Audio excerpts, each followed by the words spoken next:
Continuing our footwork in Aikido series. So this week we're talking about footwork, and we're also going to throw some Tai no Hinko in there.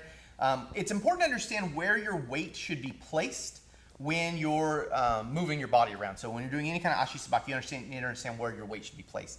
Now, understand that there are many different theories on where weight should be placed, right? So when I was growing up, there was this big thing that, everything should be a 70-30 stance. That's the big thing, so it should be 70% in your back foot and 30% in your front foot. And this was a really common idea.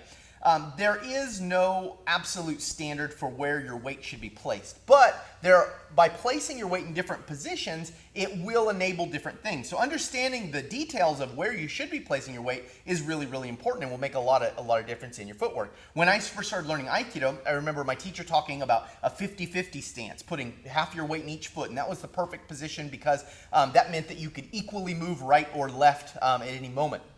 As I've begun to study footwork in my life, I started to realize that this is not exactly the ideal. And when we're talking about quick movement, which is what Aikido should always be able to do, there is probably a likelihood of placing your weight in a different spot. And in this video, we're going to talk about that. So where should you be placing your weight in your footwork in Aikido? So I'm going to get Josh, and we're going to talk about this now.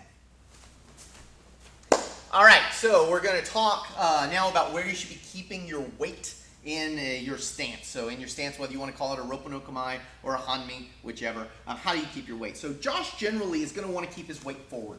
And I'm going to explain why that is. In Aikido, the idea is to always be in motion. So you should always be in motion because if they're stronger and more powerful than us, if we stay in one place, that just enables them to get a very powerful shot on us. So we don't want to square up with anyone. We don't want to stay in one place at all. We want to constantly be moving. Now, when you're constantly moving, whether you realize it or not, you're always keeping your weight forward. So if Josh stands like this, like he is right now, with his weight in the majority of his front foot, he can easily move his back foot like this.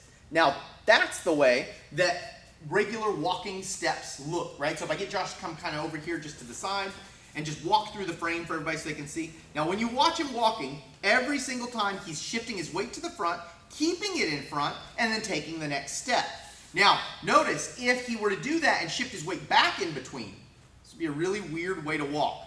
So this maybe looks like some kind of wedding or funeral procession, something special and formal or something, but he's not going to get anywhere very fast doing this, and it's a weird way to walk. Now, if every time he's doing this, he's setting his weight back. So if he thinks his weight needs to be set back, actually come here a little bit more to the center. If every time he sets his weight back like that, that means before he moves again, he has to reset his weight forward and move forward. So instead of doing that, move back for me. And so instead of doing that, right, every time he wants to make sure his weight is in the front. And this makes it really easy to take any kind of a Yumiashi step. And that is exactly what you're doing all the time when you're regularly walking. So a Yumiashi step is facilitated by keeping your weight front. Okay, now you might ask, what if we need to move off the front foot? So if we need to do a sugiashi. Now because all the weight's up in his front foot, it might seem like, oh man, it's really hard to do that.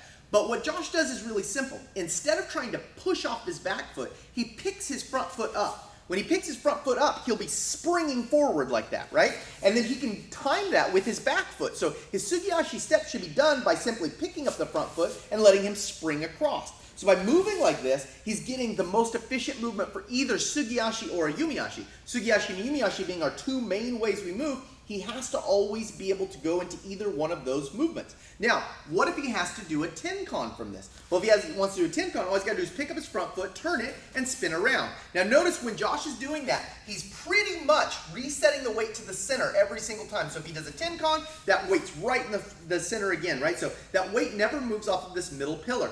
The less weight shifting you can do, the better it will be for you because every time you shift weight, that takes time.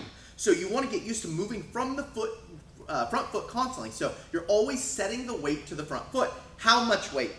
It's kind of a silly question, right? So I could say, 93% of your weight should be in the front foot. It doesn't really matter. It's whatever you're comfortable with as long as the majority of your weight's in the front. There's just a little bit of weight in the back foot just to keep the foot on the ground. Now you can do all kinds of different spring steps out of this. All kinds of different stuff can be managed from this. But every time you should be setting to this position because this is how you naturally move.